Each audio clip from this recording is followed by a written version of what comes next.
This stream is cleared for takeoff. Hello, everybody. Welcome to our October developer live stream for Microsoft Flight Simulator. My name is Jayne. I am the Senior Community Manager for Microsoft Flight Simulator, and I'm hosting today's stream as per usual.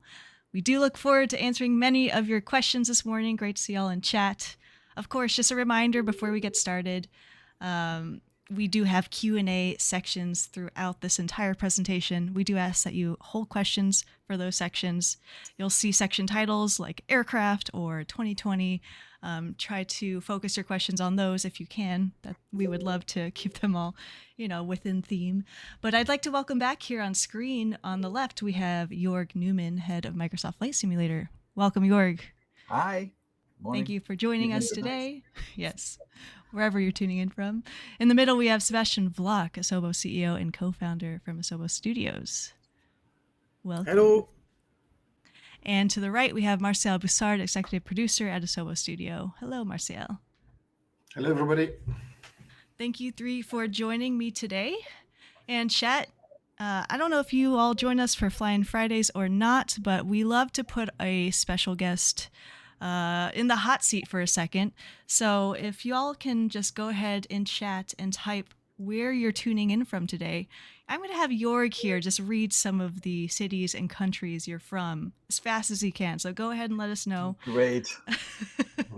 Let's see if we can. Okay, Georgia, Tennessee, Vienna, UK, Little Rock, Liverpool, Finland, Rotterdam, something in Slovakia, Netherlands, Lebanon, Tampa, Nigeria, Nottinghamshire, Ontario, North Texas, Manaus, Canada, Hamburg, Hanau. Hey, I was close there.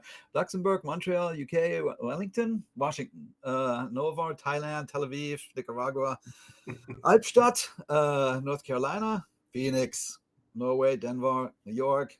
I'm doing all right? Slovenia, Phoenix, Arizona, Leipzig, Monaco, Parking? No, that's not right. Is it? Really? I admit this is going much faster than a normal, stream with Hamburg, a couple Spain, Nova Scotia, Los Angeles. All right, Tokyo, Berlin, Köln, Rome. Roma. All right, not bad, Jorg. Marvelous. I can do this. I did notice you skipped, several at a time, but we'll let that slide. We'll let it slide. 3 or 4 or something. That was great. Thank you, Jorg. Well, anyway, we have a great presentation for you today. We also have 3 very special guests joining us later today, so we can't wait to say hello to them. But first, of course, we'll have Jorg kick off our presentation. To you, Jorg.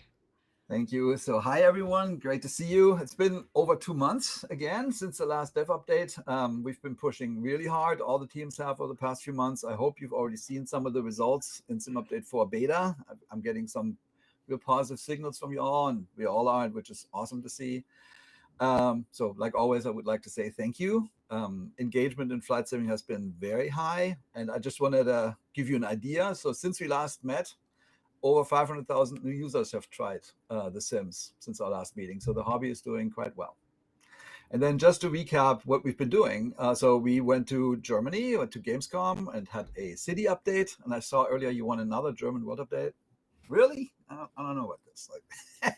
I think it was a joke. So, by the way, Germany is the second biggest market for flight sim. So I think it deserves a little bit. So we also launched the final and fourth make good aircraft, the Eurocopter EC-135, which is based on a Messerschmitt Bölkow Blohm, actually German helicopter. And it was really cool. We partnered with ADAC, which is the largest German organization, sort of the Angels of the Sky in Germany. And we had some of their members coming to Gamescom, some of their pilots, and people really had a good time. There was a competition on the show floor, and we gave out some little RC helicopters and stuff. And then finally, Seb and I attended a really fun community event that Jayne and the team had put up. And it felt great, honestly. It was maybe 100 people. So I love it when we get to meet some of you guys. All All right, and then just a few weeks later, actually, we did something that really groundbreaking that never been done before. We announced that Flight Sim 2024 is coming to PlayStation, as I'm sure you've heard, which is a big step for the franchise and for the hobby. And maybe the thing that made me happiest was the reaction of the community, because everybody was positive and welcoming, which is it warms my heart when I see this, right? Because the newcomers will need your guys' help, and it's great to see all that. So this is a great opportunity, I think, for the hobby to just grow, add more users. Great for development teams that are making add-ons and things like that. And what's also interesting, they were super excited about PSVR 2, which I fully understand that. And we announced that while Asobo has made great progress on this, it's not quite ready. So we're shipping that in 2026, but it should be really, really excellent when it's there.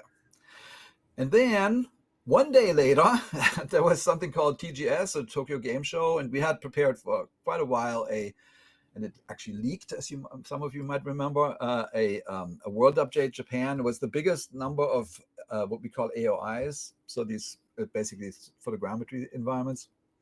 Biggest number we've ever done with 23.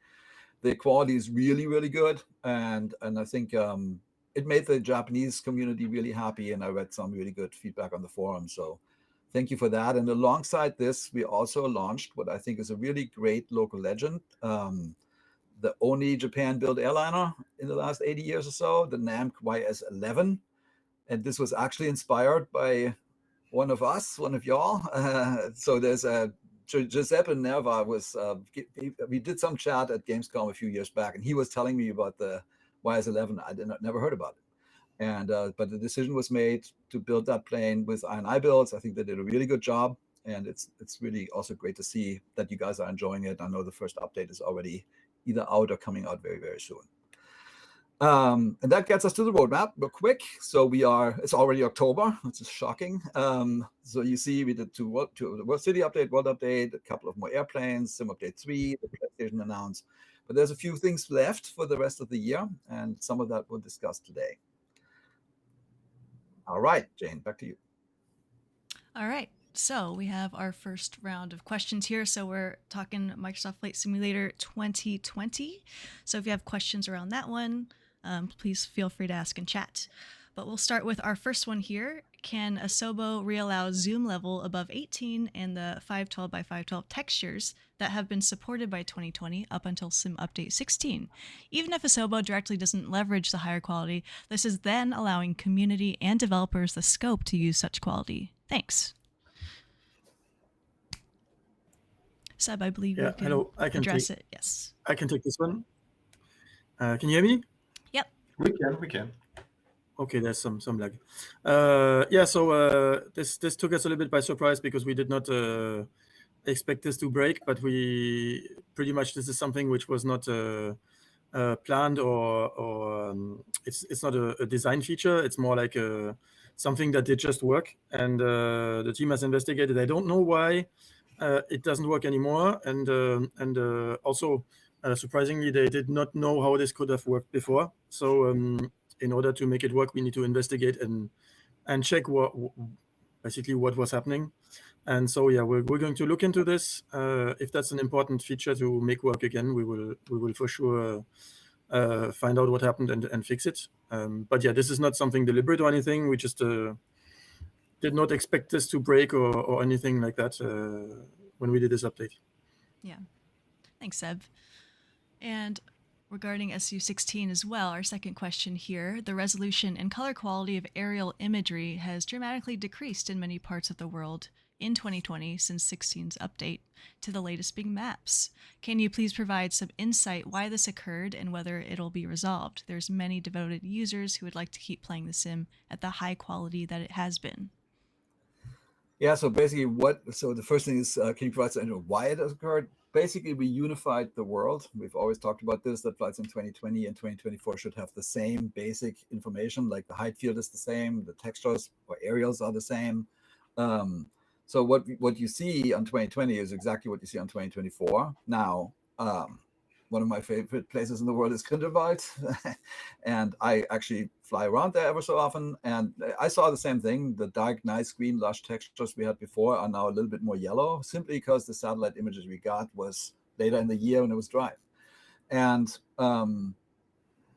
so we just looked at this. We actually had a meeting on this just this morning, and we still have the old textures around. And now, so obviously I'm aware of the community thread and we're reading it.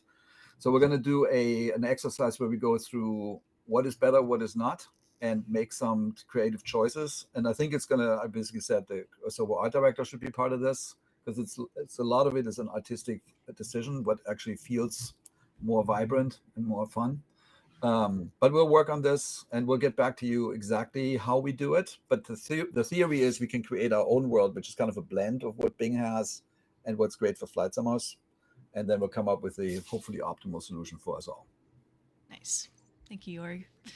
So what is planned for the future of Microsoft Flight Simulator 2020? Does the team plan a Sim Update 17? Yeah, I think I actually made a little slide. So we had said for a while we're going to support 2020, obviously with less velocity, of course, than 2024, which is our focus. But we'll do a Sim Update a year.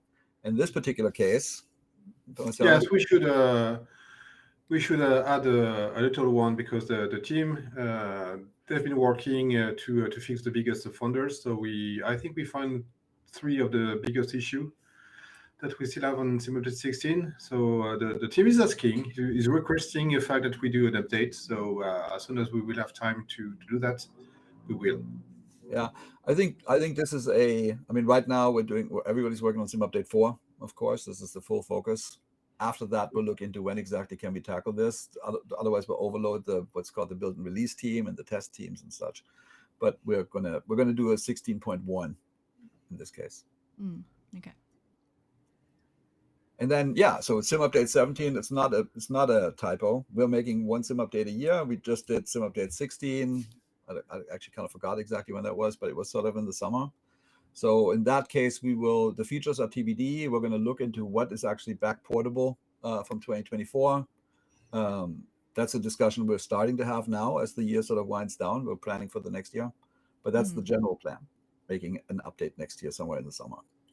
And then on top of that, of course, we're going to update the cities, and the world updates are shared, as I said. So whenever there's one, and I heard the feedback that some people felt a little bit weird about we have a single announcement of what is it, World Update 20, and there are actually differences between flights in 2020 and 2024. No alt races are not possible in 2020, et cetera, et cetera. So we'll be a little bit more careful to explain what we're doing. But the general goal is, I think next year we have planned to have 3 or 4 city updates and 3 world updates or something, that they come to both. And then on top of that, I made a really terrible graphic last night, so bear with me. If you look at the next page. So anyways, this is our plane grid from 2024. And one of the ways we will want to support 2020 is to be sure we bring as many of the planes that are feasible and basically backport them to 2020. The gray ones are the ones that are basically in the standard or in the various editions already. The green ones are the ones we've already shipped. I think we shipped 16, and there's another 29. I don't think we're going to get to all of them. Plus, some of them don't make any sense in 2020, like the balloon has special tech and those types of things. But we're trying. So over the next few months, you will see more planes coming to 2020. And on top of that, just like what you saw with the NAMC, when we can, we're going to try to have a 2020 version of our first-party planes. So we're supporting the platform that way too. Cool. Thanks, Jorg. I saw a few questions in chat asking, I don't know if this information you can share, but they're asking about the split between the user base of 2020 and 2024. If 24 gets more simmers, or how many people are still in 2020? I mean, it's definitely more in 2024 for sure, and growing, as you can imagine, right? I mean, but we also just had a Steam sale and a one-store sale, as you probably saw, so that shuffles in tens of thousands, if not more, people into flights in 2020, which is kind of the hope, right? That some people are much more price sensitive, of course, and that's an entry point to the hobby, and I think that's a good thing. So I think there's still a substantive number on flights in 2020 for sure, and then there's what I would say an increasingly large number in 2024. Yeah. I hope that answers it. Okay.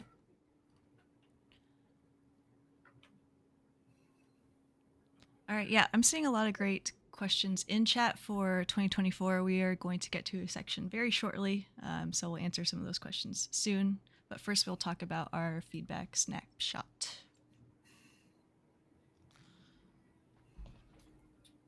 All right. So as you know, we are paying tight attention to these things. We go through this all the time with the production team to see what are the main forum threads, what are the bugs associated with that. We turn those into tickets. And we're not going to go through all of these because we're tracking hundreds of these things, but just the top ones that are not fixed yet. I think, Martial, you wanted to talk about the VRAM situation. Yeah, so we've been working a lot on optimizing the VRAMs. On most scenarios now, we're on par with what we had on 2020. We still have some improvement to make, like we will always do, and as for the rest of the sim. But you would see some significant changes in Simulated 4 and 5.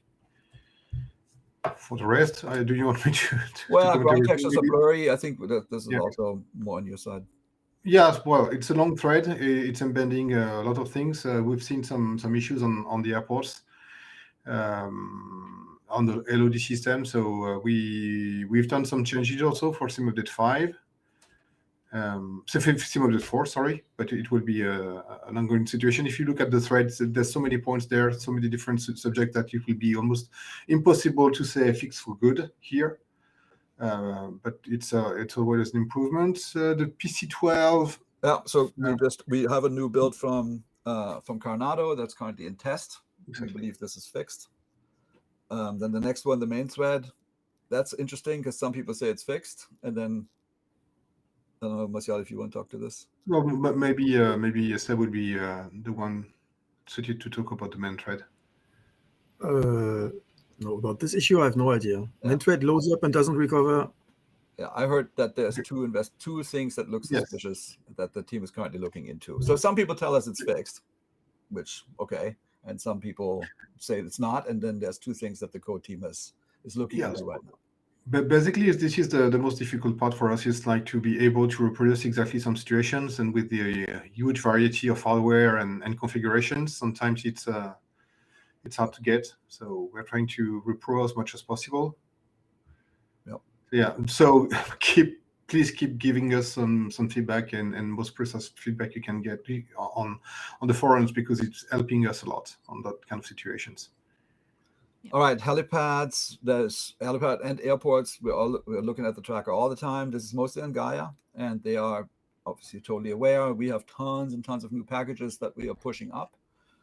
So there's a lot of helipads, of course. So I'm not saying this is all fixed. I think there's 60,000, but the team is on it, and we're updating all the time. And I don't know the next one. So CPM mask and stuff. There's a question later. So I think maybe Jayne just show through it. Dark green means it's fixed. Light green, it's in progress, and most likely in Sim Update 4 or 5. And then there's a few things that are still under investigation or currently in planning. But we are paying close attention to this. Sort of dominates some of our life, of course. Yep. And we're on it. And we will be posting this out tomorrow for our development update on the website, so you can take a more in-depth look at it for sure. Okay, and the wish list? Wish list, I just want to say, this year we've really focused on the bug list. There's a couple of things, of course, that were tackled on the wish list just by the, by working. But this is going to be part of our influence of what we're doing next year. So this is now in the process of being kicked off. Awesome. And I don't have a full expectation yet how many of these things we're really going to be able to do, but we're going to try. Yeah. All right. Now let's move on back to your questions chat. And we have some that we've already been asked here. We'll start here. Can Seb go into some details about some of the work Asobo has been doing to help improve the performance in Sim Update 4? Yes, so actually there's been so many change lists. I took a moment to go through the change lists on the source base, and there was just so many that there's no way I can explain them all. So I picked a few things to just try explain. So there's been further work on threads. A very important one is that, and I needed to make this little drawing. So this is my art. Seb art. Oh yeah. Yeah. Love it. It's a bit program art, but because I've already said that we made multi-thread on the simulation, and so people will say he's always explaining the same thing. But this shows a little bit more what happened. So basically when we started 2020, we were, even before on the left side, the red part, which is the aircraft simulation of the user. It was just one red bar. So vertically, you see basically, let's say, one frame, which is moving forward. Everything was on one thread. And in 2020, we started picking some parts of the aircraft simulation and moving it into other threads, but it had to happen at the same time. So the aircraft starts to be simulated, and then instead of using just a single thread, you use 2 or 3 or 4 more CPU cores. They all work together. It goes faster. We wait until everybody's finished, and then we come back and we can finish. So that was basically the situation in 2020. And we had the time to pick a few areas of the sim and to make them multi-thread, but still synchronous. On the development of 24, we did that for everything. So everything was really multi-threaded, and whether it's the CFD, the weather sampling, the surface simulation, everything like that. But we still have it on the mainframe, basically locked on the mainframe. So it's much faster. It optimized the simulation quite a bit, but we still had to wait for everything to be finished before we could move on. And so this year it took some while because it required quite a lot of changes. We've worked to move it and make it completely asynchronous. That's sim update 4. It's on the right. So instead of starting somewhere in the middle of the frame and doing the work on all sorts of CPU cores, we started at the beginning, and we moved everything, I mean, almost everything back to a single core, because actually taking the work and splitting it up onto several CPUs costs some resources to the system, and it's overall more expensive, even though it was good at the beginning because it allows us to have faster frames. It's still more expensive. So now that it's completely asynchronous, we moved a lot of stuff back onto a single thread, but completely somewhere else. And so not blocking the main thread at all anymore. And so that's the situation on Simulated 4, which allows us to get another gain of frame rate, and overall performance is better because we don't spend all the time to splitting up the work and gathering the results and moving back together. Some things are still multi-threaded because they needed to go faster. But overall, that's the situation. On the right is what we did. So that the issue is it's a lot of work because you basically you now have the simulation on the right side. You have the simulation, the red bar, which is overlapping the green bar. And so if you touch at the same time stuff which is not supposed to be touched at the same time, before it was not, now it is, and this can sometimes break. And so I think this goes back to a question which I didn't answer before, which is why does the main thread lock after the loading? So I think it's just something like this. We identified and found a few issues before Sim Update 4 went to the beta, and some more I reported after during the beta. Is just sometimes there's something we didn't expect that would happen simultaneously, and then it just locks. Well, that's one of the biggest optimizations here. Just for your info, the simulation, the red part is usually around 10% of everything. It's quite big, and moving this away out of the way of the main thread on my machine, for example, that's 3 to 4 milliseconds which are gone per frame, which are not working on the main thread anymore.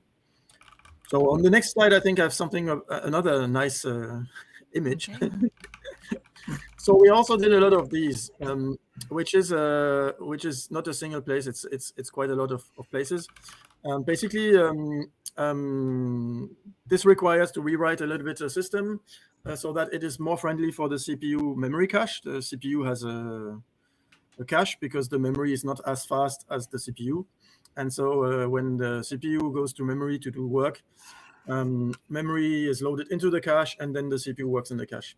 And depending on how your data is placed in memory, if it's randomly scattered, every time you see on the top chart, every time the CPU does some work, it's finished, and then it does some more work, and the memory has to be moved over into the cache. And so in order to optimize this, you just look at any algorithm, you look at what the memory is touched, and you try to move it back together. And after the optimization, you get the bottom system where the CPU works faster because everything is already in the cache. This usually gives us 2 to 3x faster execution of a system. And we did that for I would say maybe 20 different systems. And so this really optimizes quite a lot the execution of something. So I mean, a lot in the physics, the surface simulation. This has been done a little bit in the CFD and some of the tissue simulations, like the balloon, on quite a few places. And on the next page, I think I made if you want to skip to the next page, there's just a list of more other stuff we did. So we did a lot of optimizations on trying to reduce the number of memory allocations. So this is actually, for those who display the performance bar on the right side, you can see how many allocations there are. We have a lot. We still have too many, but we try to reduce them. So sometimes we group allocations together. Sometimes we try to reduce temporary allocations. You can use the stack, or you can just keep a buffer around. So, and this is when I look at the changelog, this has been dozens of change lists where we reduce allocations. There's been a big change between 2020 and 2024 is that the ground textures, like the lines and the airports and everything, these are all baked to a texture. It's because basically there's way more drawings on the ground on an airport. It's just orders of magnitude more in 24, and it is too slow to draw in real time. So we bake it to a texture. And the team has found big optimizations to reduce the number of textures that we are baking, to really only do the ones we really need. These cost in VRAM, so that's, I think, part of the gains on VRAM that we did. And it also is overall faster to process. So then we did also, we moved a lot of work from the main thread to other threads, like a lot of file processing.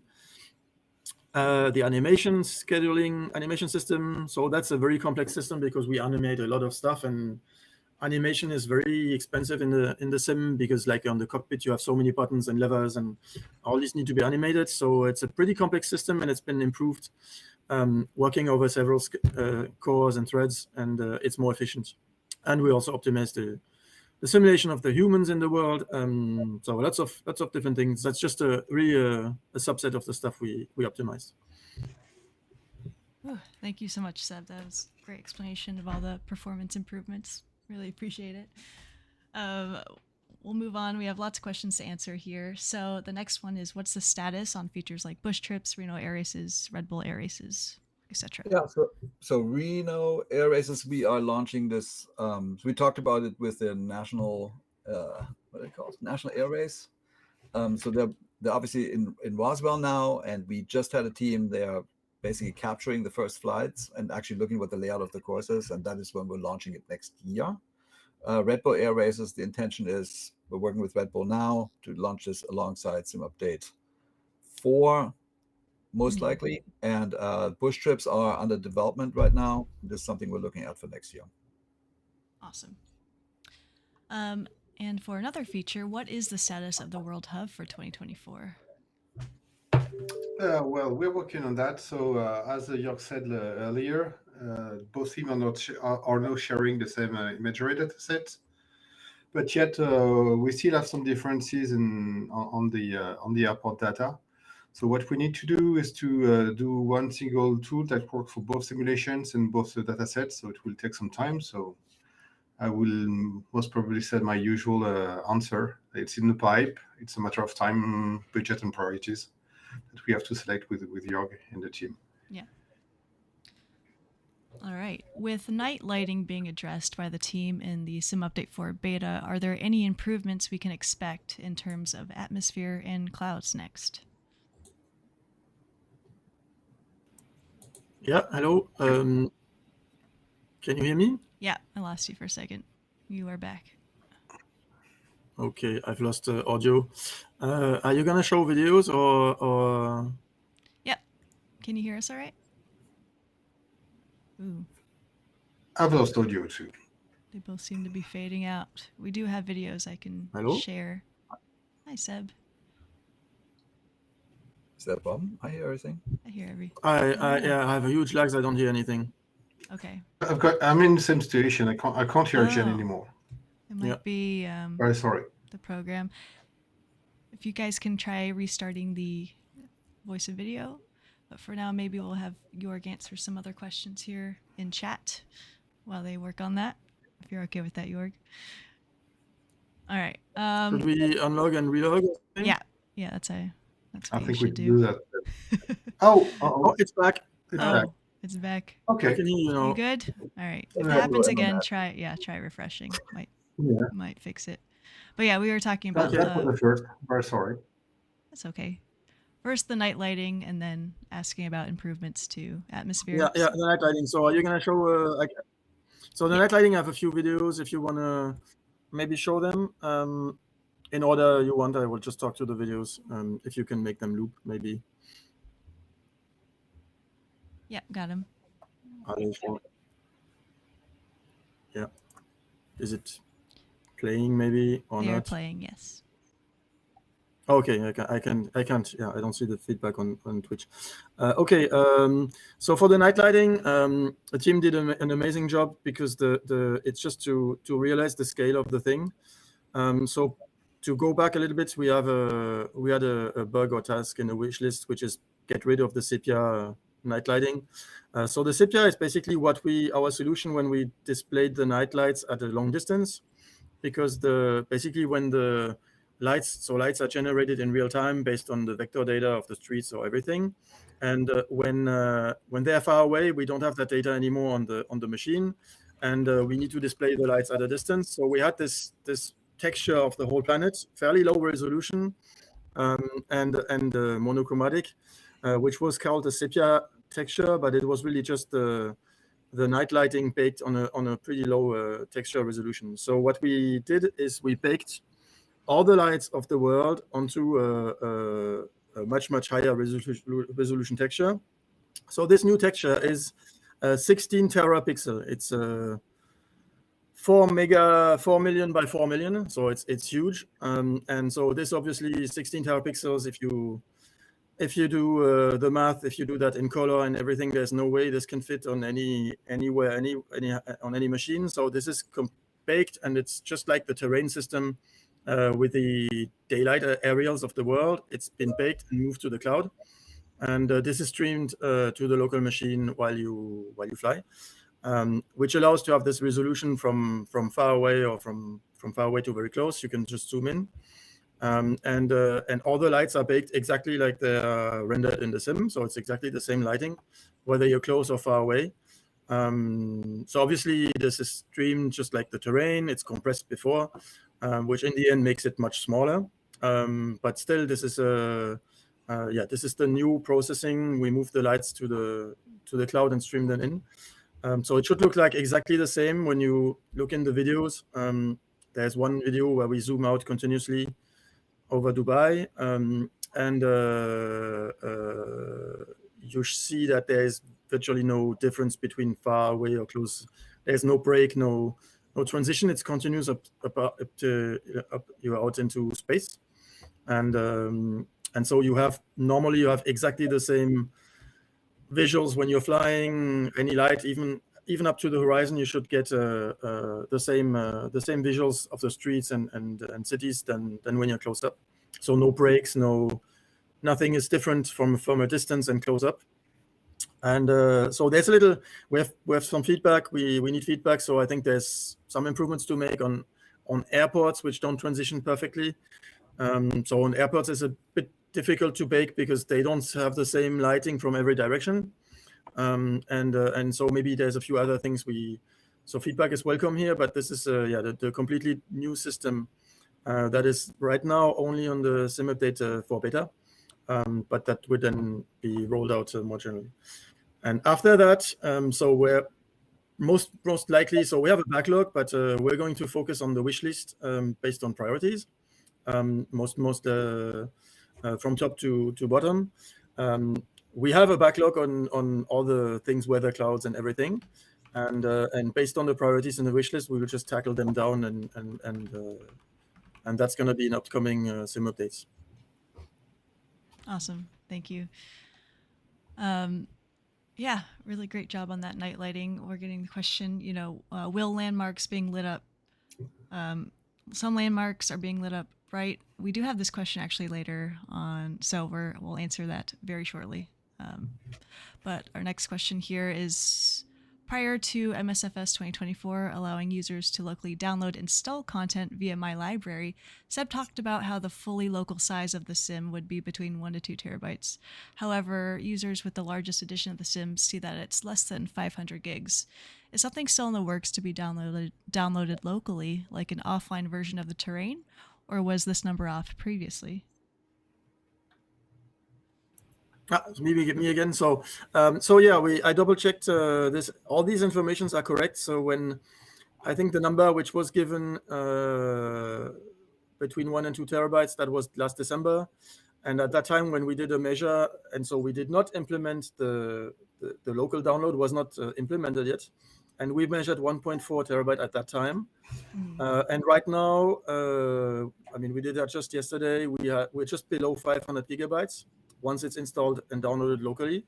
So we double checked. Nothing is missing here. That's the size right now of what it takes to install everything. So the team worked really hard to make sure it's as small as possible. So the difference is really it's very heavily compressed, so both to limit bandwidth usage and local disk usage. Whereas what we measured last year was not compressed as much. It was more like the raw data. So right now, that's correct. Nothing is missing. Nothing.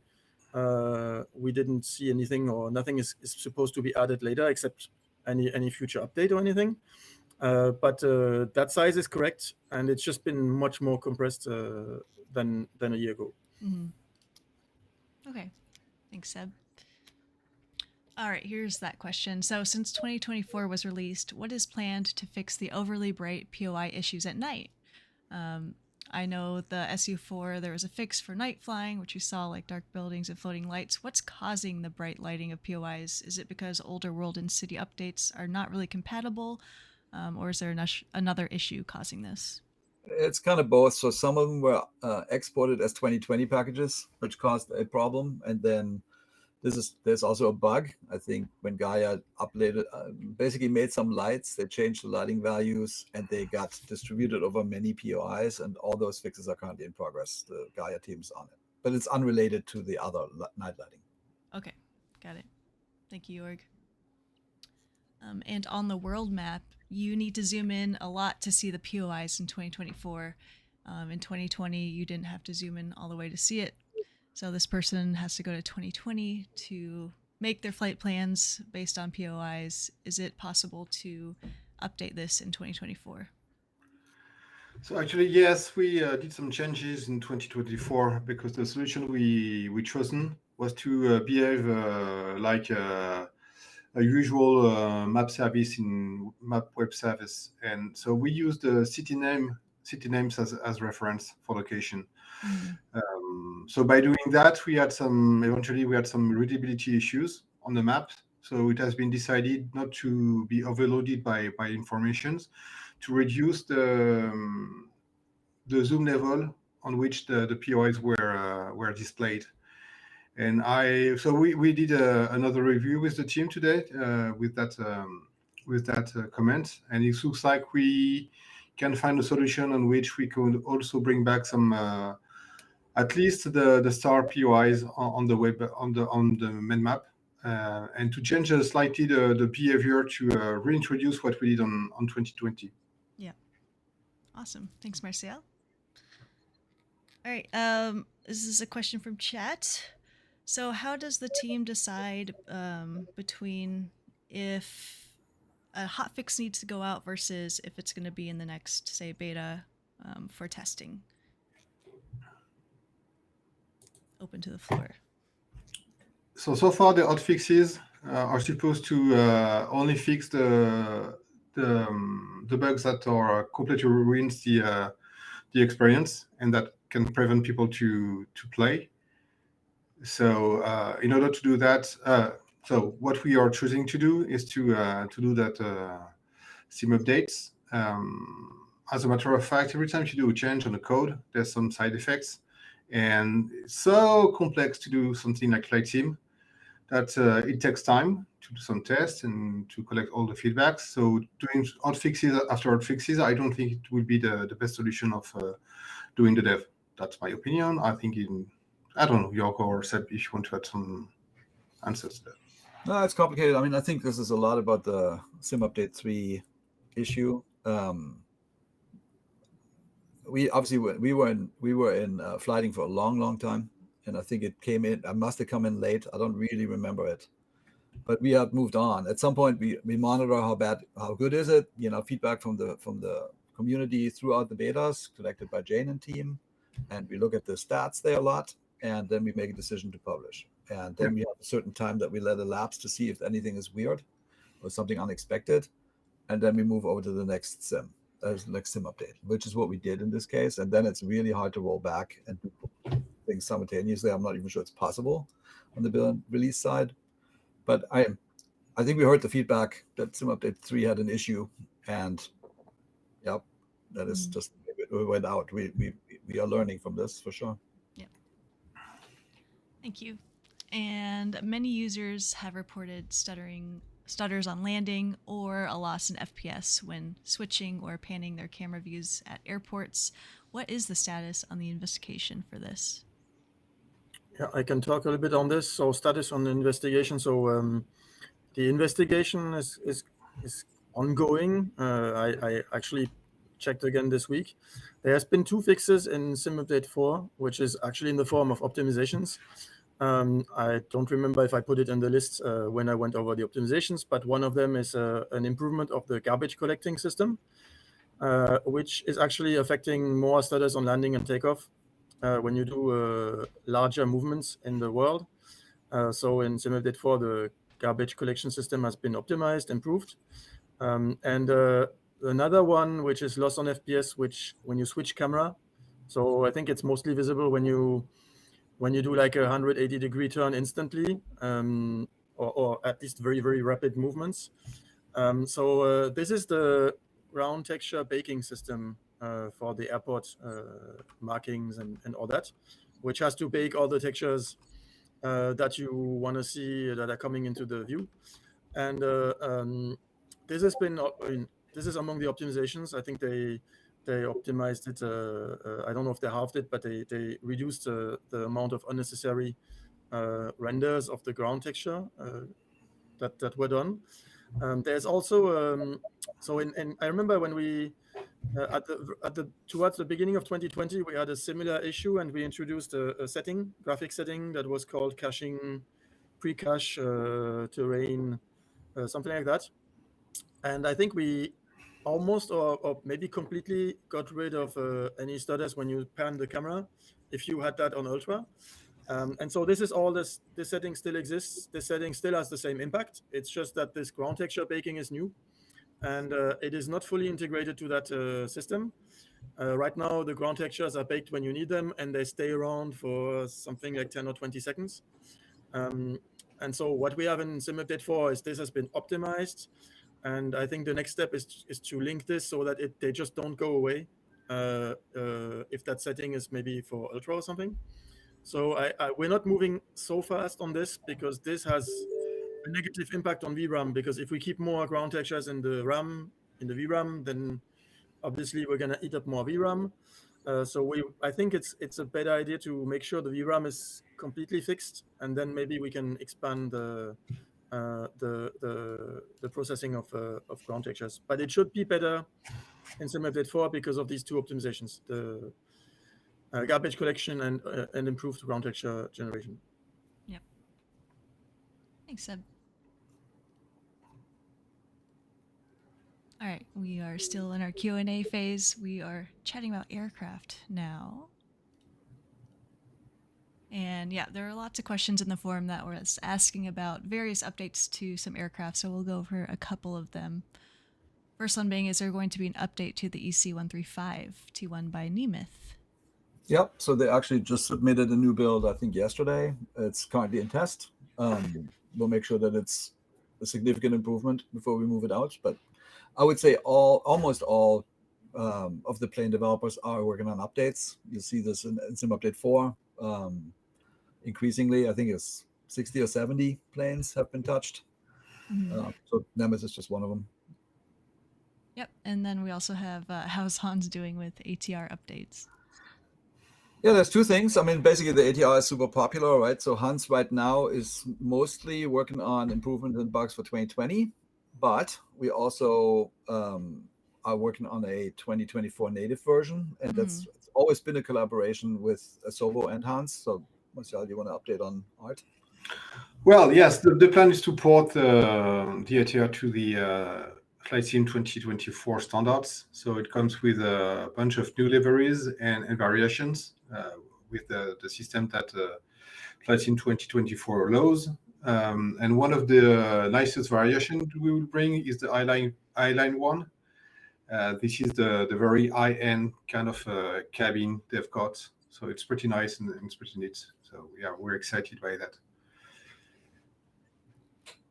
Yeah, and from the ATR here, what is the status on other aircraft in the Aviator edition? There are some features.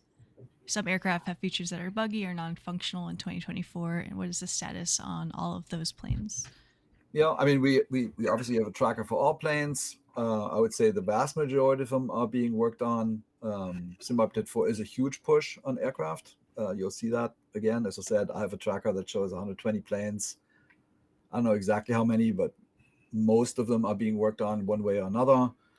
There's actually, specifically for the Aviator edition, we have an investigation going on, even at Working Title, to see if they can find some easy fixes for some of these things, because the backwards compatibility obviously should work. In some cases, it doesn't. I know for the Hawker F7 it doesn't. There's a few others, but yeah, you should expect them to be updated. Not all of them will be 2024 native. In some cases, it really doesn't make any sense, but they should at least work for sure. Awesome. And in a recent stream, you mentioned the community shared a comprehensive list of glider-related issues, some of which seemed weather-related. Do you have any updates on the glider topic? I mean, you can answer some of this, Jayne. I mean, basically, we looked at gliders and the whole community. We chatted quite a bit with got friends about this. I was inspired by their, the month of soaring, I think. So that was cool. And we talked, what are the remaining topics on gliding? And then I asked the community team to also look through the forums and to produce a sort of a view of how the community feels about gliding. So this is something we're going to look at for 2026. It's one of those things. We are aware of some things that the glider community would want and or needs. So we'll prioritize it when we do the prioritization soon. Yep. Absolutely. Before we move on from our Q&A section, are you seeing any questions you'd like to answer yourself here? Oh, it's flying by so fast, honestly. Fair enough. We still have a couple more Q&A sections to go, but first we do want to talk here about a plane. Yeah, so I got a lot of pings on this, and basically when we announced PlayStation 5, we said, hey, if you pre-order, just to have something nice, we said if you pre-order PlayStation now, you're going to get this Northrop T-38A Talon for free. And then people ask, is this also coming to the marketplace? And the answer is yes, of course it is. And then if you go down, this is actually intended as Famous Flyer 13. Keep going. Yes, that's the name, and it's developed by Blackbird, and which is great because they have a ton of experience here. If you go to the next slide, we have a special guest today, and that is Colin, head of Blackbird. Go. All right, we got Colin up. Colin, can you hear us? I am here. Can you see my screen? We can see your screen. Thank you so much for joining us today, Colin. We really appreciate the time you took out for this. We'd love to hear about what you've been working on, and see you got your screen up. So we are probably the world's biggest provider of simulators for the T-38 to the United States Air Force and AETC. So we know this plane really, really well. So we have made this for Jorg and the Microsoft team. And as you can see, it's our typical high quality modeling and textures and attention to details. And so I am going to start this plane up but please forgive me. I am not truly a simmer. So if I screw it up, excuse me. All right. So first, we open up this. We provide the huffer. There it is outside. Let's take a look. Chat, if you have any questions throughout Colin's presentation. Ooh, where is Let it? me know. There it is. Huffer. All right. So let's get over here. Okay. So now what I'm going to do is I'm going to put the, what am I going to do here? Oh, yes. I'm going to put the throttles in play. This one first. It's out of idle. I'm going to press the start button. And I'm going to check my numbers. Right here, here, and here. Let's see. Come on, let's go. Hello. Hello. I did this like 18 times today. Colin, how long have you been working on the team? Oh, 12 years. Yeah. What was Yeah. your first project? My first project would have been the Corsair for A2A. Oh, nice. That's Yeah. awesome. So I'm not sure why this is not functioning here. It was before, Colin. Come on. Okay. That's not supposed to do that. Come on. Mm-hmm. Okay, here we go.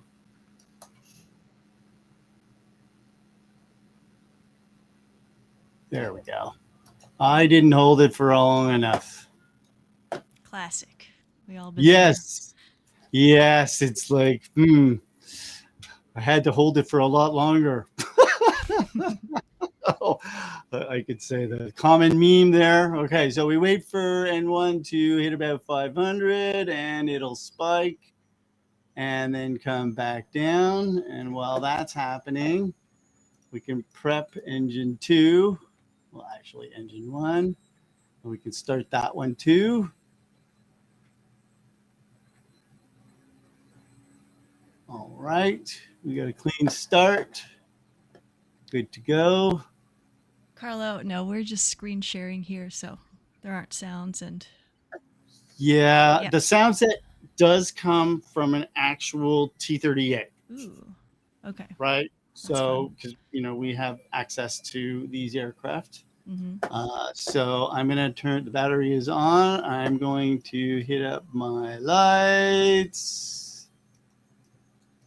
Okay, I'm hitting my lights. There's a lot of stuff that works in this. There is some stuff like TACAN that doesn't really work properly.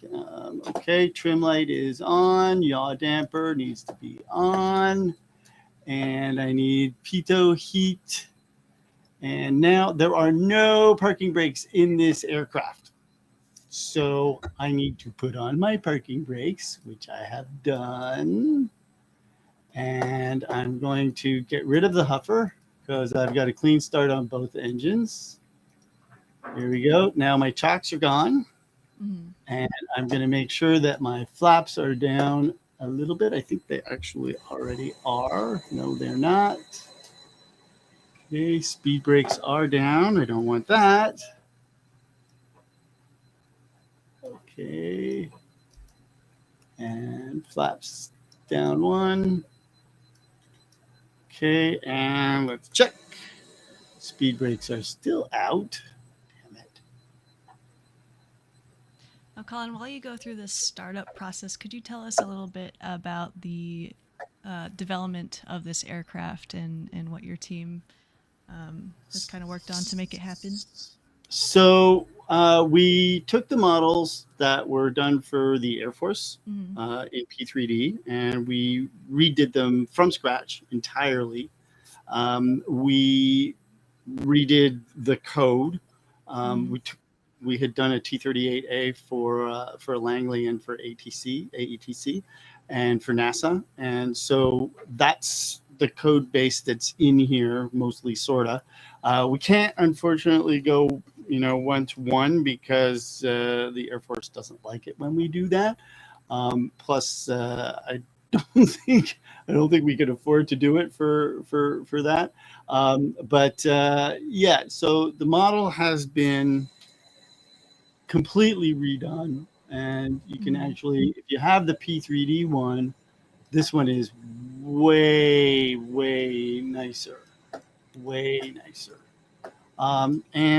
yeah, I think we've been doing this T38A for about a year. That would be about right, York, something like that. Yeah, so we're ready for takeoff. Great. So I'm going to yank it up, take off the brakes. Let's go. Great. And yes, apologies, chat, for the reduced FPS as we're just screen sharing here, but hopefully you'll get an idea of what this looks like. And I can go up. Here we go. You're up. And that's it. Awesome. So it's a pretty good plane. I mean, we really love the T38A. And this has been approved by four instructors who fly with AATC. Cool. And they all said that it's really good. I should back off on my speed here a little bit. There we go. So they all loved it. They all said that it's pretty good. One thing to know about the T38 is that it is, I think, 50 plus years old. It's been around a long time, and most of the jets have had one incident or more, and so they're all bent, which means that they don't necessarily fly by the book. In other words, the manuals are and the perf charts are off. So some of them have been re-engined, but not re-intaked. Yeah, we really love the way this plane looks. I'm just gonna take my hand off the stick here. Again, I'm not a simmer, so I don't really. Oh, flaps! Oh, I forgot to put my flaps up. See, I'm not a simmer. Oh no! Oh, I think I'm gonna crash this one. It's not the plane. It's me. Truly, it really is me. I did warn you, Jayne. You're fine, Colin. Anyway, I'm prepared to take questions, so feel free to ask anything about this. I'm going to probably restart my flight here. Ooh, very nice. Look at that. Okay. It's beautiful. All right. Here we go. So, yeah, feel free to ask any questions. I'm available. Awesome. Well, Colin, thank you so much for sharing this. Yeah, if we see any questions come in later or something, we can. I'm around. Yeah, we'll get those answered. But I appreciate you coming on here and sharing the plane. So. Thanks, Colin. Appreciate it. Bye. Okay. Now that we've taken a look at that, we will now move on to some questions about career mode and also a few marketplace questions. All right, here we go. I saw this question in chat earlier, so now we can answer it. First off, congratulations to Any Builds on the A340 release. It's an exciting addition. That said, one of the key points of community discussion has been marketplace exclusivity, with some users speculating that it may be related to piracy concerns. With that in mind, will Any Builds and any other developers have access to more streamlined process for delivering timely hotfixes and updates to their marketplace items?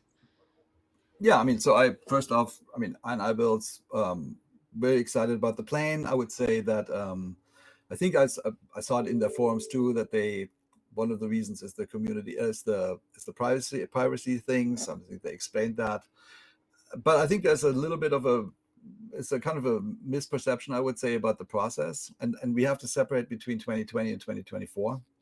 So in 2024, Microsoft, we by and large completely got out of the way. So you can basically now, if you're a developer, you just submit the package and it just goes through. Like we don't really touch it. That is the only way it's not that way is if it's a WASM plane, because we have a WASM DLL that gets created, and the 340, for example, is a WASM plane. But and I chatted with Ubaid yesterday, who was the head of INI Builds, just to say, hey, there's a perception that somehow our updates are slower on the marketplace, and there was a list of INI planes where that was the case, but it really has something to do with the developer themselves, that they have to send the package over to the marketplace, of course, in order to be published.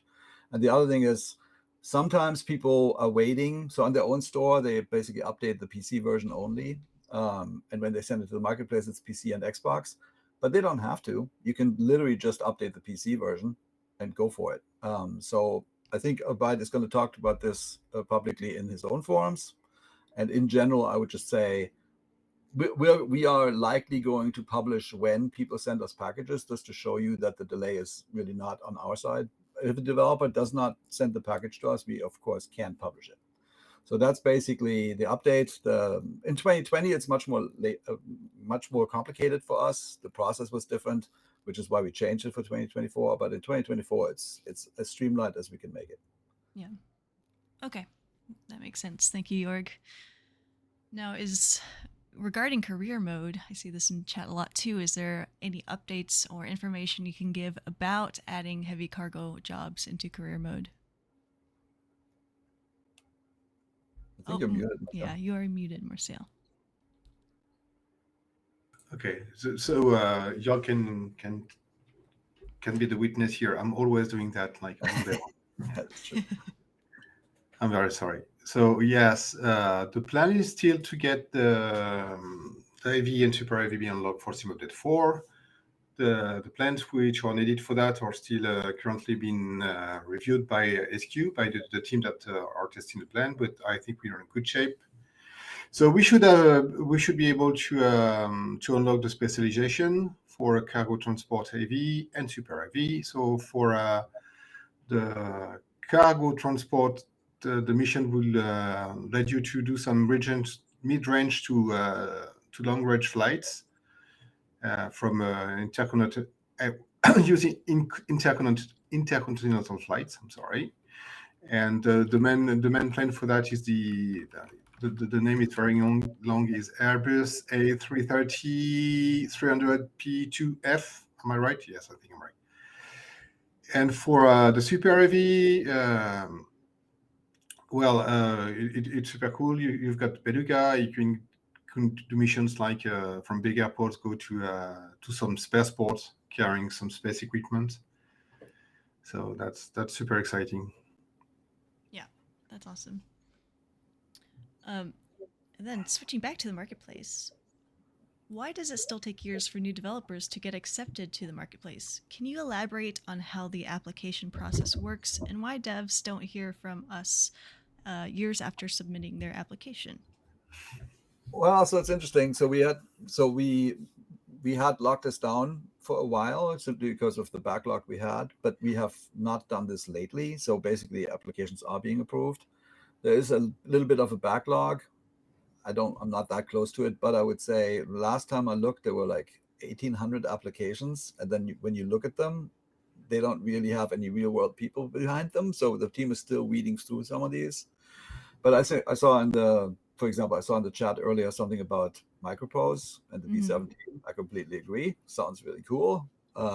Talked to them a little bit, and they are approved. And then I just during the chat, I also saw that somebody was talking about RW profiles. And we're looking at this right now. We had an email conversation about it just the other day, the head of that group and I think this is going to go through very, very quickly, maybe even today. But it really is that we just need to go weed through the 1,800, and a lot of them are not valid anymore. So a lot of people have done multiple applications just because they didn't know if something was not right with the tool or whatnot. So it's just going to take a little bit of time. I think what we did with the freeware, Jayne, was really cool, where we asked the community what is the priorities, because we acted on that pretty right away. I would love to do something similar because it's not the lack of intent or the lack of openness to doing this. It's more the, practical matter of like what is actually important. Yeah, we still have that thread going on in the forums. Maybe CDL can link to that if you can find it. But that's been really great to see what is important to the community, so that way it helps the marketplace team kind of look through those 1,800 and go find them for us and get them approved. Okay, next questions. Well, definitely got a lot of questions about PlayStation 5 in our forum, so we thought we would talk about this a little bit. Okay. So, PlayStation 5, will MSFS 2024 have crossplay when it comes out on PS5 so I can play with my friend who plays on Xbox? It does not. We are not logging into the Xbox authentication service, and there is no cross play. Okay. Which peripherals will be PS5 compatible at PlayStation launch? So we are in some interesting situation here. We've got some OTAs on PlayStation 5 which are not working on PlayStation 5 games, but only with PS4 games. But we've got one working. It's a Trustmaster T-Flight OTAS 4, and this one will be fully supported on PS5 because it looks like it's the only OTAS that works with PS5 games. And we also have a question about the controller support. Now that we're going to be releasing for PS5, do we plan on improving the user experience with the gamepad for those who don't use a mouse for the sim? So we are improving, or we're trying to improve the inputs, but this is a generic and transversal. For the PS5 version, we have tried as much as possible to get a good usage of all the specific features on the PS5 pads. So we are supporting haptics, we're supporting sound outputs, and also the touchpads for some functionalities. Yeah. For the rest, it goes with all the improvement we made for the sim updates through sim update 4, because the PS5 version will be with sim update 4. Mm-hmm. Thanks, Martial. And will add-on support and the marketplace work on PlayStation 5? We'll start with that question before entering the rest. Eventually, I mean, basically, PlayStation, we want to make sure that everything is stable. And so stability, this instability sometimes comes from third-party add-ons, actually more than you might realize. Mm-hmm. So we are going to be careful. The first things that we're going to put there is the first-party ones that are more thoroughly tested. And then over time, probably in the spring or so, we're going to carefully add third-party content into the marketplace. Yeah. And will those add-ons, including WASM support, like have the same pricing? Do you anticipate anything different there? I mean, pricing is not up to us. That's up to the developers. They set their own prices. For ours, it's the same. Yeah. And will developers expect additional work and QA on PlayStation, or is everything expected to be compatible out of the box? I mean, it should be compatible. We're doing testing right now. As a matter of fact, I think today might be the launch of the beta. You might want to be aware we had like a call in for a closed beta on PlayStation, so we'll see a bunch more people than just us playing this. But so far, there hasn't been much unique bugs to PlayStation, but that's why we're doing the beta, really. Yeah, for sure. And I know you have a little bit of an announcement here, Jorg. Here we go. Oh, yeah. I mean, this has been a long time coming. Red Bull Air Race, I think, is always doing a great job getting this ready for the PlayStation launch, where we're now, we just sent this over to some test pilots on the Red Bull side. But it's hard. I would say that feedback from testers. This is fun but challenging, and it kind of should be, because that's what Red Bull really is. But we're working hard to make this great. Yep. And going back to clarify when we asked about crossplay and how there won't be crossplay because of the authentication, I think similar question: will PC Xbox marketplace purchases be in our library if we buy the PS5 version? It's totally separate products. Yeah. Okay, thank you for clarifying that. All right, it's time for Famous Flyer 14. Yeah, so this is a long story. Like, so 2-3 years ago, I had a really cool conversation with the CEO of a company called Boom, and he basically told me the vision of the first supersonic airliner made in the United States, and then we sort of honestly lost track of each other a little bit. But then maybe a year ago or so, we rekindled that conversation. They had made a bunch of progress. They had done a bunch of test flights, got close to it with their demonstrator plane, which is this plane, the famous flyer. I call it famous flyer because I think it's pretty famous. It's called the Boom XB1. Go to the next slide. Yeah. And the Boom XB1, I'm super happy. This is the first collaboration of two of the best teams, I think, in our industry, Flight of X and Working Title. And we have representatives of both of them here to tell us a little bit more about the Boom. We do. We have Chris Burnett from Working Title and Marwan from Flight Effects. Welcome. Thank you for joining us. And all right, thank you for. Yeah, we appreciate it. So let's go ahead and talk about the Boom a little bit. Sure. So we were really excited to be approached by Jorg for this project, and we were super psyched to get teamed up with Flight FX to help us, or really take the lead on the art side of it and the aircraft systems, the flight model. That's really cool. And we worked on the avionics systems. So we'll talk about the avionics a little bit later, but we got to build 2 brand new systems for this aircraft. And I just want to sort of give a shout out to the team at Boom Supersonic. They have been so helpful, really exciting. They are really excited to work with us. We've been really excited to work with them. And really the designers and the test pilot are the people we've been working with most closely. So I think one of the shots, Marwan, that you'll show has got Geppetto's name on the side, and he's the test pilot. And we've been talking to him almost constantly for 4 months. And then the other piece, which I'll talk about a little bit more in the avionics, is there's a custom instrument in this that was actually written and designed by a aircraft avionics specialist / software developer at Boom, and he wrote the software for this instrument, and we got some of the raw source code from him, a lot of really cool stuff. So we're super psyched about this project. I hope you guys are excited about it too, and hope you love the aircraft. I'll let Marwan talk a little bit about some of the unique aspects of the flight model and the modeling and stuff, and I'll come back and talk about avionics in a minute. Thanks, Chris. Yeah, absolutely. Thank you, Chris. So at Flight Effects, we're doing the 3D modeling, artwork, flight modeling, and the systems. And this has been very exciting for us because, first of all, this is our first supersonic aircraft. Second of all, we've been working with Boom. They share our passion to actually get this aircraft in a very, let's say, accurate representation of its quirks and features in the sim. And the response and the assets that we've received from the other side was amazing. We've also worked for the first time hand in hand with the Working Title, and it's been a joy so far.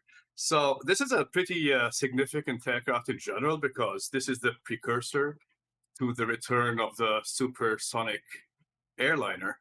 And essentially, the XB1 is a technology demonstrator for Boom, and it shows that it is a technology demonstrator. The XB1 can go all the way to Mach 1.4. I don't want to one-up Collins, but it does have 3 engines of the same variant that are on the T-38. So we have 1 extra engine here. Working on this, we didn't have a lot of documentations, but what we did have was almost instant access to the people that are most familiar with the aircraft. We have Geppetto, which the aircraft is aptly named after, and he gave us things that you cannot really capture in documentation, but actually having hands-on experience. So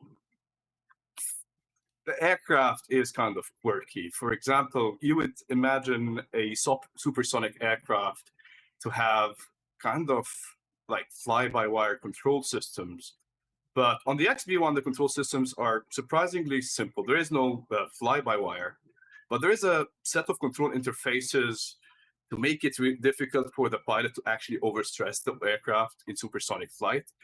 And it's been kind of a head scratcher for us on how can we convey these systems on a flat screen with our kind of joysticks. One of these systems is called a Q-feel system, which is essentially increasing the force that a pilot needs to input as the faster the aircraft goes. And I'm sure that around 99.99% of people don't have force feedback joysticks. So I think we found some novel approaches to model these kind of systems in the sim, where you actually have to physically move your joystick more for let's say actuation of control surfaces the faster the aircraft does.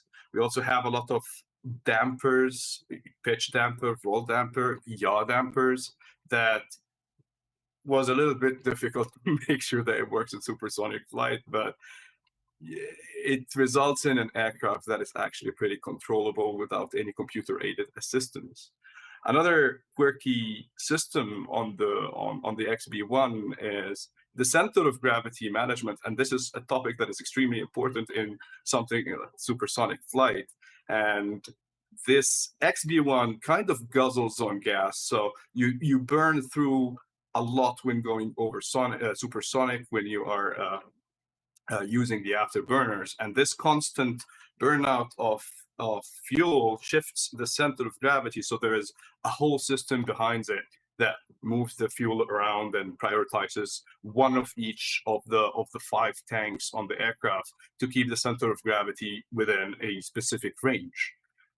Another fun fact is that the XB1 doesn't have flaps, and it has extremely short wings. So you can imagine that it kind of lands very hot. So you're landing at around 12 degrees angle of attack, and it provides absolutely no forward visibility.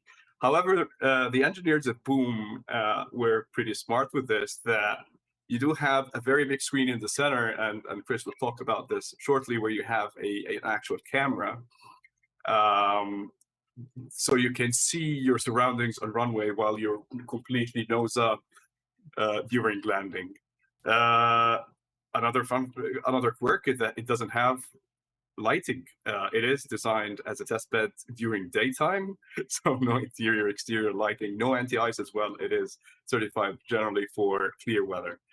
But it does come with a wide variety of features. We do have accurately modeled hydraulics, electrics, pressurization, obviously the fuel system, control systems, and of course, it brings to the table a ton of speed.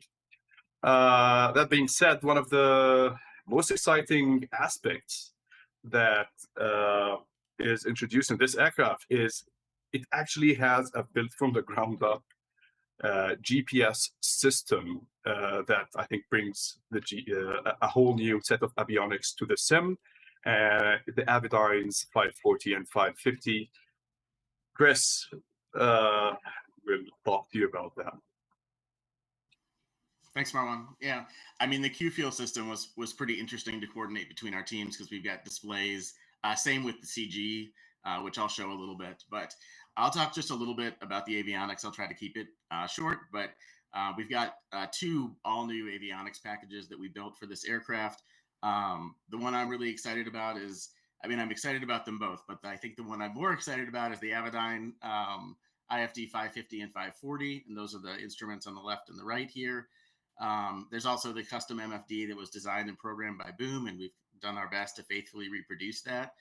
But I'm also really excited to announce that in Sim Update 5, we're going to be bringing the Avidynes as sim attachments. I've seen a ton of threads over the years, people wondering when we get an alternative to the GNS series in the sim. And so, yes, in Sim Update 5, third-party devs will be able to put the IFD 540 and 550 into the sim, into their aircraft as sim attachments. So we're super psyched about that.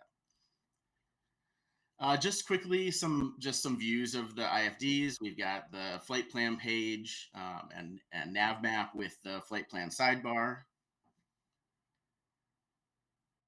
You can go on, Jayne. Yep. Okay. Let's see. We've got the nearest tab. Again, just kind of showing some of the screens from this instrument. It's nice and colorful. But yeah, so in the nearest tab, we got frequencies. You can auto set those through the interface. We get METAR weather data. Then on the right side, we've got the IFD aux page and setup tab showing. There's tons of customization that users will be able to do with that instrument and set up data blocks. One of the unique things in the Boom is that they actually worked with Avidine to customize the IFD 550, which is the instrument on the left.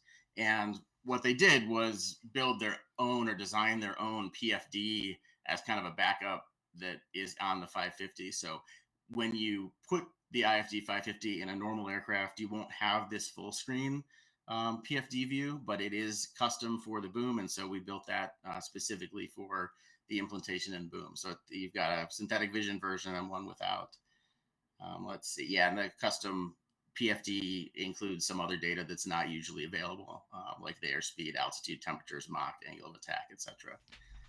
Let's see. This is the IFD map showing terrain awareness. So that's a pretty cool feature, and it's got kind of a unique look on the Avidine. So we're pretty psyched about that too. All right, let's talk a little bit about this custom MFD. Marwan alluded to it a little bit. It's got some cool features that they built specifically for the demonstrator, and also specifically to address some of the issues with the limited visibility and the high pitch angle on landing. So this real world instrument was created by Boom. They wrote all the software, and we got to work directly with the gentleman that did all that, and he shared some of the raw code with us to help us out. It serves as the primary PFD and MFD, including things like engine indications, fuel indications, crew alerting, and more. So let's see. So what we've got on this page is the engine page. So kind of along the bottom, there are some soft buttons. And there's some of them that they originally put in there that they don't use. And so those are great out in the real unit and for us as well. So this one shows more detailed engine and systems data. We've got electrical, we've got center of gravity and fuel data. Let's move on.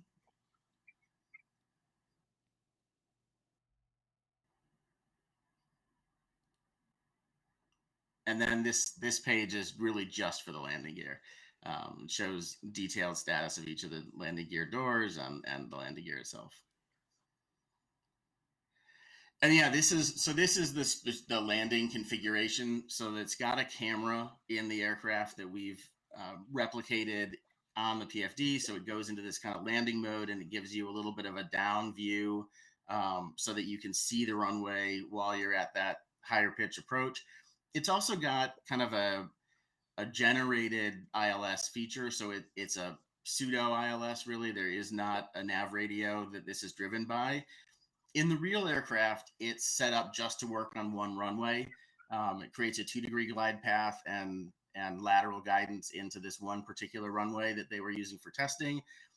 This is one liberty we took in coordination with Boom for the sim aircraft, is you can actually program this to work at any runway at any airport. That way people can actually fly this around the world wherever they like and get this landing assistance. Yeah, so that's that instrument. And then in the lower right there on the overview page, I just wanted to point out, Marwan mentioned the center of gravity and the fuel management. And that's all kind of hooked up so you can monitor and see that system working, which is really cool. Cool. Thank you, Chris. Anything you wanted to add, Marwan? No, fine. If there are any questions, would love to take them. If you... Cool. Chat, if you have any questions about the Boom, let us know. While we wait for any of those to come in, we had some questions about some other planes. So once our guests are finished presenting, we will ask a couple of those. Really cool. Great to see the new avionics systems. Job well done to both of you and your teams. It's great to see this plane come out with such high fidelity. So thank you so much. Thank you, Jayne. Appreciate it. Yeah. Well, is there pricing on this aircraft? Yes, there is. It's free. Ooh. Yeah. So I'm super excited about this. Like I get to work with Working Title and Flight Effects on things, and having those two teams doing this together, I think it's going to be awesome. Yeah. And that how much Boom is supporting the teams is also really great. they are super excited about this, and I think we should welcome this. And there's an overture years from now. We're all hoping we're gonna get this as soon as we can. But yeah, I think the XP1 is gonna be great. Yeah. Thank you guys. All right. Thank you, Chris and Marwan, for presenting on this. Really appreciate you all. Thanks a lot. Thank you, Jayne. See ya. Thanks. All right. Come back around. Yeah, the aircraft that I saw some questions about was about the Chris leave? Praetor. You did, right? Because the Praetor came up and like, oh no. she's still Yeah, around. do you have any updates you want to share, Jorg? Well, Chris should. Can we get him back in? Oh, we Possible? can if he's still on. Let's check. Chris, you still there? I'm still here. All right. Praetor, baby. Yeah. What, you want to talk about the Praetor? Just a little bit. Sure. I mean, progress is progressing. It's awesome. I don't know if I talked about this before, but the team has been building a custom EFB app for it. Yeah, the avionics are coming along. I mean, the Proline Fusion is really, really complex. It's even more so, I think, than the Epic 2 was. So, yeah, I mean, it's still going. Asobo's making the art. Working titles. Yep, making. that's correct. Yep, Asobo. In fact, I think that's pretty much done. Benjamin and his team over at Asobo did really a fantastic job on the art. We've been thrilled with it. There may be a few things left to clean up there, but yeah, we're progressing as quickly as we can. I don't think I can talk about a release date, but yeah, it's next year sometime. We haven't quite decided. Awesome. Thank you for the update. Any other questions about Praetor? Surprise questions? Okay, cool. Okay. Thank you. Thanks again. All right. Back to our roadmap. Yeah, somebody said, what is surprise on roadmap? No. Oh, I got even more grief. So I basically just want to say, if you go to the next page, so Yeah. this is what we've done lately. I've added the Northrop down there, and then there's obviously more things planned. And I made a slide, and Seb was actually asking me earlier, are you really going to show this? I was like, go to the next slide, which is lame. That's one of my surprise. Yeah.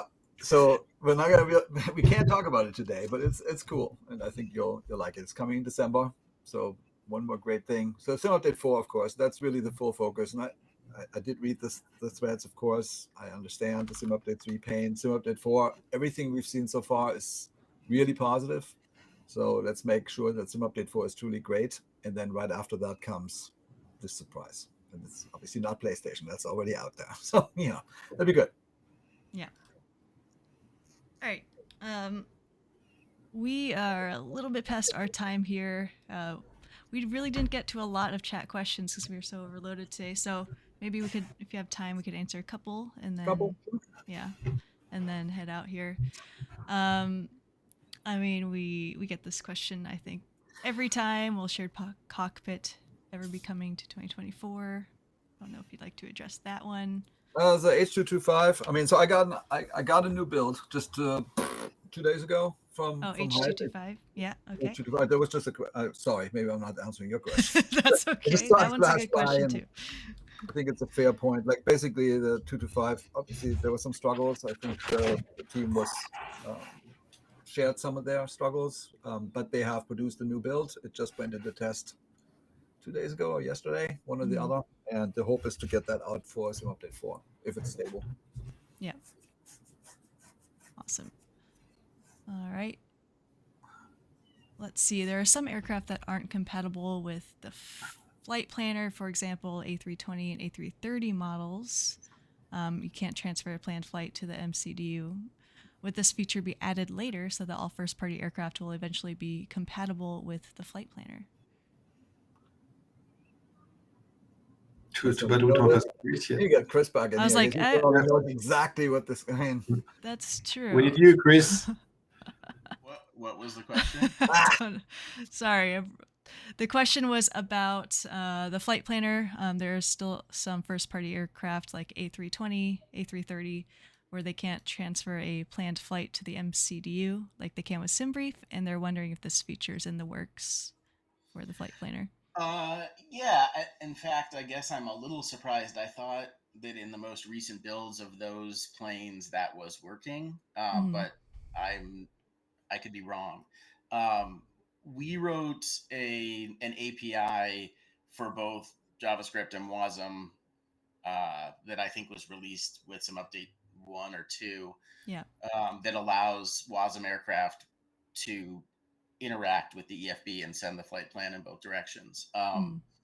So that is theoretically working, but I do know that INI Builds was working on that, and we answered some questions for them, and they found some bugs, which we fixed. So it should be in a good place, but that's a good question, and I'm happy to work with Jorg to follow up on that. Cool. Thank you, Sorry, Chris. I was just reading about trains again. I mean, so there's a thing. There were a couple of questions related to your work, Chris. So basically, INI Builds obviously owns quite a few of the premium deluxe planes. Frankly, we had an issue with a vendor that produced some art that wasn't great. That has since been rectified. We hired INI Builds to do the art, and Working Title basically to own the planes, and all those planes are currently submitted for SU4. So this is when I say there's a long list of planes that is coming to SU4. I think it's literally like 70. Wow. I've been asked to write the change list somewhere. Like I'm kind of dreading it because it's going to be this long thing. But yeah, I think there's massive improvements across pretty much every single plane. Yeah, there are. I would dare say there are over 500 lines on the change list for just for you guys. Every one of our aircraft. We're just 8.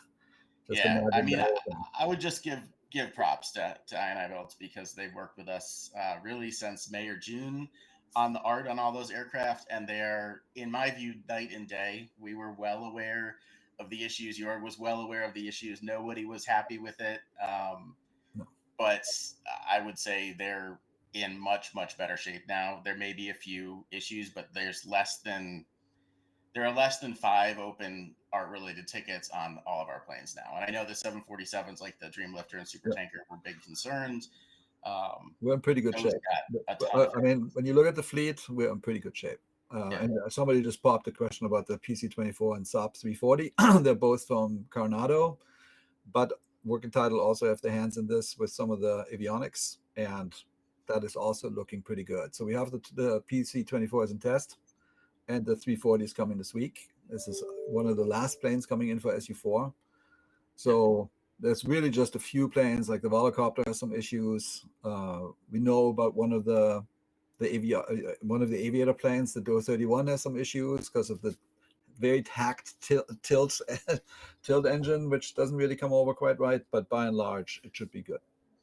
Yeah, I mean, 2 cents on the aviator plane. So we just switched our team over to that on Monday when we submitted the last of our planes for SU4. And I think 2 of them we've already identified big issues and fixed. So we're making good progress on those. And I think a handful of those will be improved soon.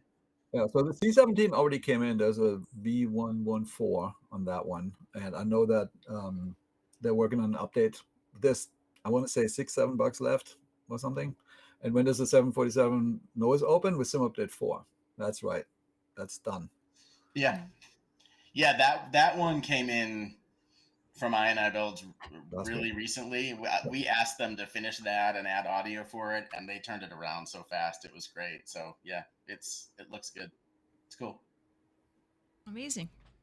Thank you for answering all those questions, Chris. Sure. Edward the pilot, I read all the single thing that you have. So we're going to take this offline, see if anything can be done. But I saw it. I just want to acknowledge there was quite a bit on this. Well, we always go back and read the thread, by the way, just that you know. I think you know this. So we will discuss. Thank you. One more question here. Is there an ETA for the next beta fix with the satellite bleeding that just happened in the last build? I think I can answer this one because I saw it. I'm pretty sure it's in the next beta build. Adobe question. Marvin is maybe still here. Oh yeah. Let's pull in some peoples. Adobe, Marvin, isn't that your puppy? Somebody said the battery dies after 20 minutes. She's still here. Yes, no. Do Hello. we still have Marwan? That's the question. Yeah. I'm still here. I don't have puppies though. There was a question about the Joby battery dies after 20 minutes. I know you're working on it. Yes. I'm sorry. I apologize. I missed the question. Just that's the question. It's more of a comment. The battery on the Joby dies after 20 minutes. Marwan's on it. You're on it. It's gonna get. It's cleared. I think it's already cleared. Yeah. Sweet. Yeah. Thanks, Marwan. All right, we are 10 past, so we'll go ahead and wrap this up. Jorg, Sebastian, Martial, and of course to Chris, Marwan, and Colin. Thank you all for joining us today. We really appreciate it. Chat, thank you for all the questions. We will be posting this, of course, on YouTube very promptly. And Jorg, as he said, will be reading through the chat. And for any questions that we couldn't answer today or need to look some stuff up on, we'll do our best to follow up in the next stream or sooner on our forums if we need to post anything out. But really appreciate it. Anything, Martial or Seb, you want to add? I've seen some comments about some issues with AMD processors, AMD CPUs. This is one illustration of what I said earlier. I own a PC with a AMD CPU, and I don't have any sound issue. So it's not always like just one factor. It's most of the times it's a combination on many. So please use the forum and describe exactly the machine you own, and we'll try to reproduce the issue. Because, like I said, it's always a combination of plenty of different factors: software, hardware, everything. Yeah. Thanks, Martial. Seb? Yeah, no, nothing to add. That's all right. Thank you for joining us, Seb, and Jorg, last but not least. Yeah, I just want to say thank you. And as I said, we read the comments while we were flying by. We're going to read them all again. I hear the pain about the SU3 main thread issue that some people clearly have. And then Sim Update 4, I'm very excited about it. The signal we got from community via Jayne is, some people have said this is the best performant version we've ever had of any of the sims we've made. So I think that's great. Stability seems pretty good. There are clearly still issues, but I mean, today you saw 6 of us here. There's hundreds and hundreds of people working on this, and we are paying attention, even though maybe it might not seem to some of you that we're paying attention. We're paying a lot of attention to what you're saying, and we are on it, and this is going to be great. So thank you for the patience. I understand it's trying, but we're on a good path. Cool. All right. Thanks, everyone. Take care. For those who would like to fly along with us this Friday, we'll be doing the Albuquerque Balloon Festival. First time we're all going to hop in some hot air balloons. Should be a fun, silly time. So please feel free to join us this Friday, 11 a.m. Pacific. All right. We'll see you all next time. Take care. Goodbye. Bye-bye. Bye, y'all. Bye.